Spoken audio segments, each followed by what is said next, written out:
동양학에 뿌리를 두고 발전해온 사주학. 사주학의 근간을 이루고 있는 음양오행설을 새로운 관점으로 분석하며 사주학을 보다 명확한 논리체계로 재조명한 석화. 동양의 과학, 사주 명리학. 이제 그 근본 원리를 석화와 함께 명확한 이론체계를 통해 밝혀보자. 안녕하십니까. 논리로 푸는 사주학의 석화소재학입니다. 오늘은 13번째 시간으로요. 12지지와 또한 여기에 해당되는 12동물에 대해서 공부를 해보도록 하겠습니다. 여러분 12지지가 뭡니까? 12지지는 아시죠? 한번 같이 한번 해볼까요? 자, 축, 인, 묘, 진, 사, 오, 미, 신, 유, 술, 해. 만약에 지금 이거를 모르면서 이 강의를 들으려고 하시는 분이 계시다면은 얼른 이렇게 공부를 빨리 하십시오. 이거는 가장 중요한 거고 기본이 되는 거죠. 자, 지금부터 그 12지지와 12동물에 대해서 공부를 해보도록 하겠습니다. 여러분들 공부 많이 하셨습니까? 자, 이제부터 본격적으로 현실 세계를 의미하는 12지지에 대해서 공부를 해보도록 하겠습니다. 물론 여러분들은 대부분 이미 이 12지지에 대해서는 다 알고 계십니다. 조금 한 부분 알고 있든 정확히 알고 있든, 그래서 이번 시간은 좀 부담 없고 아마 재미있는 시간이 되지 않을까 생각이 됩니다. 그간 조금 이렇게 복잡한 논리를 이렇게 설명하고 이해하시느라고 고생 많이 하셨죠. 자, 근데 그 전에 한번 지난 시간에 우리가 했던 게 뭐죠? 지지는 어떻게 해서, 즉 12지는 오행 중에 토가 어떤 역할? 매개체 역할하는 토의 작용으로 인해서 지지가 된다, 이렇게 공부를 했었죠. 자, 토를 한번 봅시다. 토가 첫째 오행토의 역할이 있고, 토는 세 가지 역할을 했다겠죠. 사실 뭡니까? 오행토의 역할이 있죠. 오행토의 역할. 그 다음에 뭡니까? 중앙토의 역할. 그 다음에 지금 현재 얘기하는 매개체 토의 역할. 그런데 우리가 알았듯이 이 오행토와 중앙토는 항상 음과 양으로 크게 보이고, 이 매개체는 잘 안 나타나는 현상이죠. 그래서 매개체 역할의 토는 좀 찾는데 시간이 좀 많이 걸렸겠죠. 저 역시 정립하기 좀 걸렸습니다, 시간이. 어쨌든 오행토는 순수 오행고리상에서 상생상극하는 오행 원상에 존재하는 토. 이때의 토는 뭡니까? 오로지 그 금을 생해주고, 화로부터 생을 받아서 금을 생해주며, 또한 수를 극해서 수의 운동이 그 목의 운동으로 변환할 수 있도록 만들어주는 그러한 토 역할만 하는 것이 바로 오행토입니다. 이때는 다른 오행과 똑같은 역할을 하는 토가 되는 것이죠. 이 오행토가 우리의 바라보는 시각에 따라서 사행토로 변한다겠습니다. 사행토는 뭡니까? 현실적 개념이죠. 그 중에 하나가 내가 돼서 바라보는 거기 때문에, 즉 토가 결국에는 내가 되는 겁니다. 그러다 보니까 잘 안 보이는 거죠. 그래서 이때 토는 별도로 치고 내가 바라보는 나머지 네 개이기 때문에 목, 화, 금, 수를 동서남북으로 배치시켜 놓고 나는 중앙에 있다 해서 통제한다. 왜? 5명이 있을 때 그 중앙은 일단 나가 되기 때문에 이런 개념 속에 있는 토를 중앙토라고 부를 수 있는 거죠. 이때는 현실 개념의 토가 되는 겁니다. 특별한 의미의 토, 약간 평범한 의미의 토. 이 두 개가 토의 음양 개념이라 볼 수 있다면은 모든 천간이 지지로 이렇게 변화되는데 소용되는 매개체의 토, 바로 이것이 우리가 얘기하는 세 번째 역할의 토죠. 이 토는 자축인묘, 진사오미, 신유술의 12개 지지에 전부 다 성분이 들어가 있습니다. 그런데 이 지지는 있잖아요, 불완전하기 때문에 완전하려고 서로 노력을 하는데, 완전하려고 노력을 하다 보니까 지지는 불완전한 네 가지가 완전수 3의 배수, 즉 세 가지씩을 어떤 형태를 갖습니다. 1, 2, 3. 그것을 나중에 우리 배우게 되는데요. 맹지, 왕지, 고지, 이렇게 어떤 세 가지 단위를 형성합니다. 그래서 이것이 하나의 목화금수를 형성하게 돼요. 즉 지지에는 토가 있다는 얘기입니까? 없다는 얘기입니까? 지지에는 이놈의 토가 어디로 갔습니까? 매개체, 즉 고형화시키는 데 소용이 되고, 실제 토는 지지에 없다는 얘기입니다. 물론 아주 없는 게 아니라 없는 것으로 나타난다는 얘기죠. 미미하게 숨어 있는 것이지만 우리 현실에서는 잘 보이지 않기 때문에 실제 지지는 넷만 가지고 얘기합니다. 토가 빠져있는 목, 화, 금, 수. 우리가 목화는 양이요 금수는 음으로 칠 때 토가 중앙에 빠졌죠.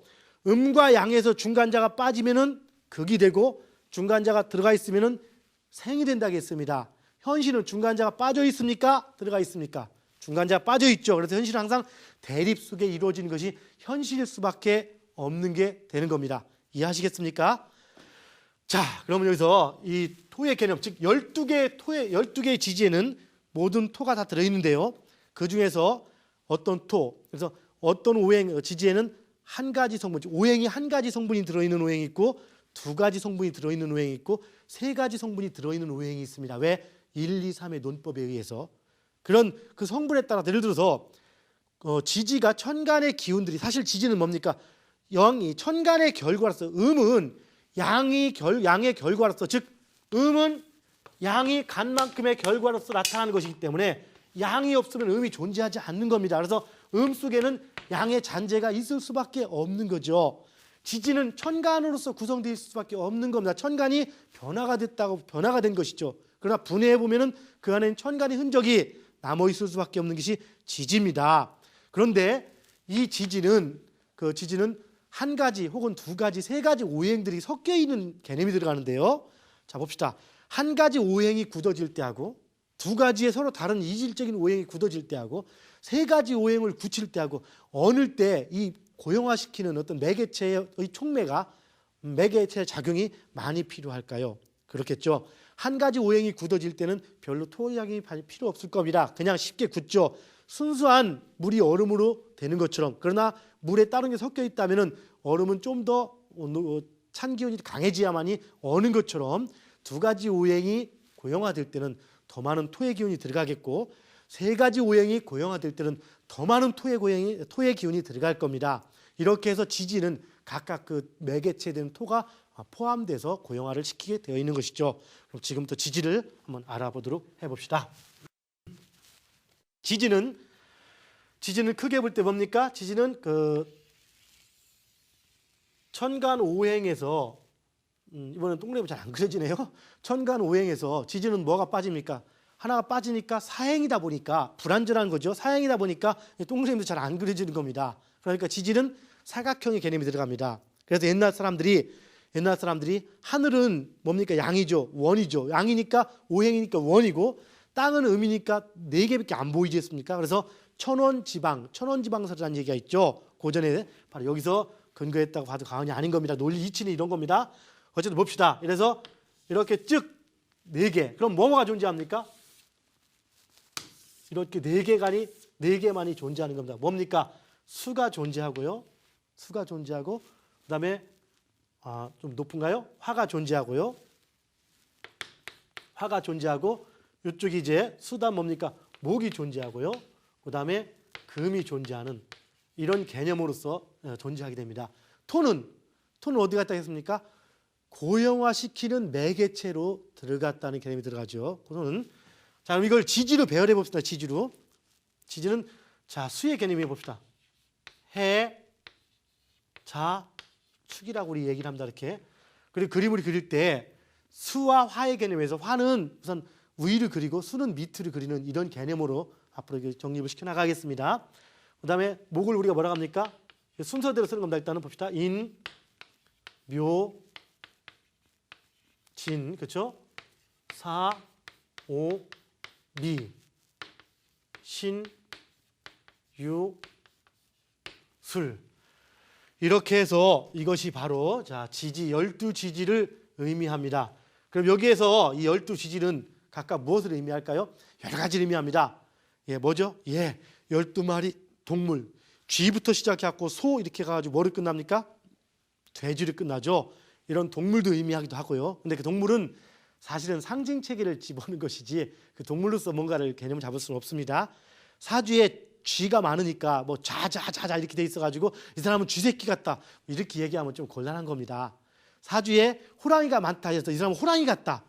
예, 물론 그 호랑이 인이 많을 때 호랑이 같은 습성 일부가 나타날 수도 있지만 그걸로서 그렇게 표현할 수는 없는 겁니다.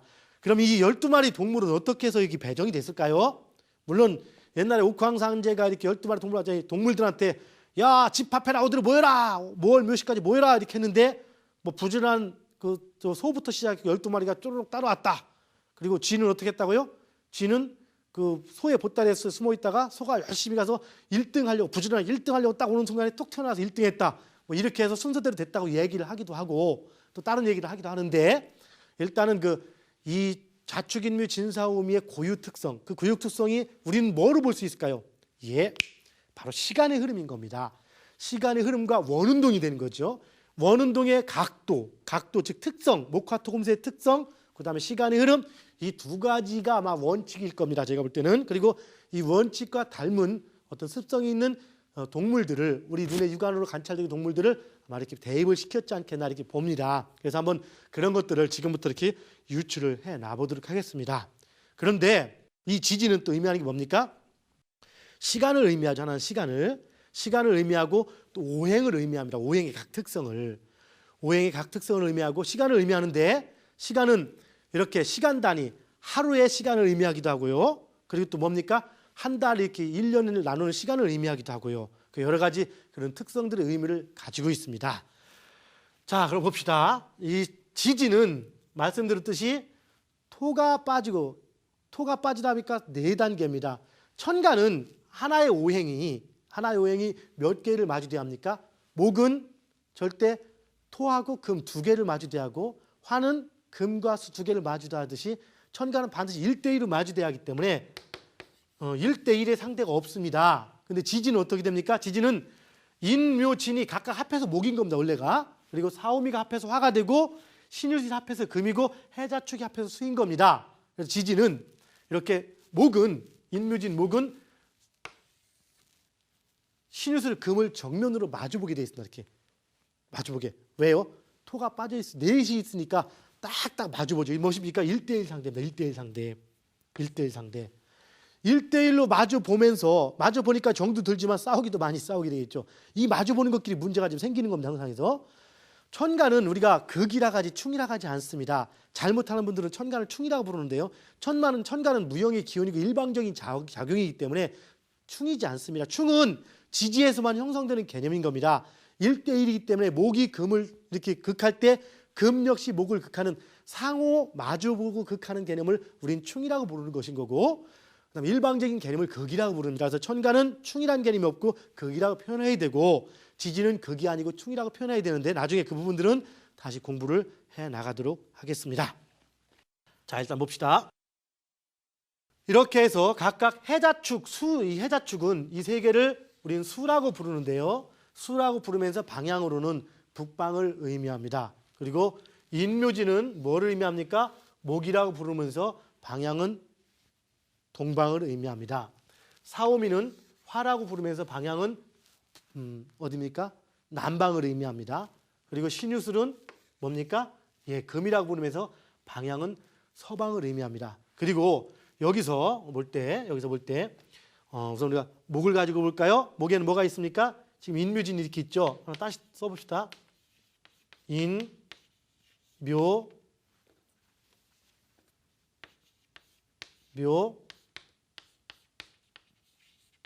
진 이렇게 놓고 볼 때요. 이 각각 하나의 사행, 지지에 있는 사행수에는 3개의 지지가 포함이 되어 있습니다. 여기서 이 3개의 지지가 전부 다 이 3개는 원칙적으로 목인 겁니다. 이 진을 토라고도 얘기하는데요. 지지에서 큰 개념, 즉 오행이냐 사행이냐 이런 개념으로 나눌 때는 지지에는 토가 있습니까 없습니까? 일단 없는 겁니다. 그래서 이 진토라고 부르는 이것은 진목이지 토가 아닌 겁니다. 토는 또 다른 개념 속에서 존재하는 거고, 일단은 토의 개념이 존재하지 않으면 여기서 차원에서는 오행의 토는 지지에는 일단 없는 겁니다. 그러나 원래는 없는 게 아니라 오행이 사행으로 변한 거기 때문에 숨어있거나 다른 걸로 고형화돼 버린 거죠. 자, 어쨌든 봅시다. 각각 3개를 차지하는데 그중에서 제일 첫 번째와 두 번째, 세 번째를 이렇게 전부 다 위치를 하게 되어 있습니다. 뭐든지. 그래서 이렇게 가운데 위치한 것을 우리는 왕 이렇게 합니다. 왕. 그래서 내가 왕이다. 임금님의 왕이 아니고 사실은 그 무성할 때의 왕인데 이걸 뭐라 부르냐? 이렇게 할 때 이 한자가 이렇게 됩니다. 이게 여기다 한자를 한번 써보겠습니다. 이 왕자는 왕지 부르는데, 이 왕자는 임금왕자 옆에 그 날일자더라 사실은 그냥 왕이 아니고 그 임금이란 왕이 아니고 무성하다, 강하다. 이렇게 옛날 분들이 나무가 무성한 현상 이렇게 해가지고 왕이라 했겠죠. 그 얘기는 인묘진이 다 목인데 그 목의 기운이 가장 무성한 것은 묘다 이렇게 표현한 거겠죠. 그래서 왕이고 여기다가 지지를 의미하는 가지지자를 쓰는 겁니다. 이게. 그래서 왕지 이렇게 표현을 합니다. 왕지. 그럼 여기는 뭘까요? 이는 자 인묘진이 뭡니까? 우리 결국에는 시간의 흐름을 의미합니다. 시간의 흐름. 왜? 지구는 돌기 때문에 시간의 흐름에서 목인데 이게 인월, 묘월, 진월이라고도 볼 수 있겠고 인시, 묘시, 진시라고도 얘기할 수 있는데 그 목의 시작을 의미합니다. 항상 어떤 게 시작을 의미하는 것은 좀 약간 강한 기운일까요? 약한 기운일까요? 양일까요? 음일까요? 예, 양이죠. 그래서 이거 강하고 양이다 보니까 맹렬하다, 맹수다 이렇게 의미해가지고 바로 이렇게 씁니다. 이렇게. 그래서 이걸 맹수할 때 쓰는 건데요. 요 맹, 그리고 지 이렇게 표현합니다. 맹지. 이거 첫 번째는 맹지. 그다음 마지막은 이 마지막은 음이겠습니까? 양이겠습니까? 계절의 마지막, 시간의 마지막들은 예, 바로 음을 의미하겠죠. 그래서 이것은 음은 뭡니까? 창고의 의미라고 합니다. 창고. 뭔가를 보관하는 창고, 곧집고라고 표현하는데요. 창고, 뭘로 따서 고지 이렇게 표현합니다. 그래서 우리는 맹지, 왕지, 고지라는 개념, 이 개념이 앞으로 계속 또 쓰는 개념입니다. 한번 같이 한번 얘기해 봅시다. 맹지, 왕지, 고지. 그럼 목의 맹지는 뭡니까? 인목이죠. 목의 왕지는 뭡니까? 묘목이죠. 목의 고지는 뭡니까? 진목입니다. 그렇죠? 우리는 이렇게 공부를 하고 알고 있어야 되는 겁니다. 그 다음에 인묘지는 각각 목을 의미하고 계절로는 봄을 의미한다 했습니다. 그래서 인월과 묘월과 진월이다 이렇게 얘기할 때 양력으로 치면은 2월, 3월, 4월을 의미합니다. 인묘진월이. 뭔지 이해하시겠죠? 자, 그리고 지금 저 봅시다. 그 사오미는 뭡니까? 사오미는 여름을 의미하죠. 여름 의미하고 화를 의미합니다. 그럼 화를 구분할 때 화의 왕지는 뭡니까? 예, 오화가 화의 왕지죠. 그 화의 맹지는 사화가 화의 맹지입니다. 그럼 화의 고지는 미토죠. 미토. 그리고 미화죠. 미화가 화의 고지가 됩니다. 그래서 화는 사화, 오화, 미화로 이루어졌는데 사화는 화의 시작이요. 오화는 화의 가장 무르익은 시기요. 미화는 화의 마지막 시기다. 이렇게 표현할 수가 있습니다. 고지라고 표현하죠. 그러면은 금을 분석합시다. 금은 신금과 유금과 술금이 있는데요. 신금은 금의 무슨 지? 맹지. 맹렬하겠죠. 그리고 유금은 금의 무슨 지? 왕지. 그럼 술토는 토이면서 금입니다. 그래서 술금은 무슨 지? 고지. 자, 그다음에 그 해는 수의 맹지, 자는 수의 왕지, 축은 수의 무슨 지? 고지. 그래서 해수, 자수, 축수 이것이 그 한 오행의 그 수의 맹지, 왕지, 고지가 됩니다. 이렇게 해서 이것이 바로 목화토금수의 오행 사행 개념이 들어가는데 그럼 토는요. 일단 지지에서는 토의 개념이 존재하지 않습니다. 왜? 토가 없어졌기 때문에. 그러면 토가 어딘가는 나중에 숨어 있게 됩니다. 사실은. 한번 여기서 한번 볼까요? 그러면 지지는 목화가 있고 금수가 있고 뭐가 토가 빠져 있죠. 그래서 어디에서 가장 큰 문제가 생길까요? 이 지지도 원래는 오행의 순환을 해줘야 됩니다. 원래는 오행이 사행으로 변한 거기 때문에. 그래서 지지에는 뭐가 시급히 필요합니까? 예, 토의 기운이 아주 시급히 필요합니다.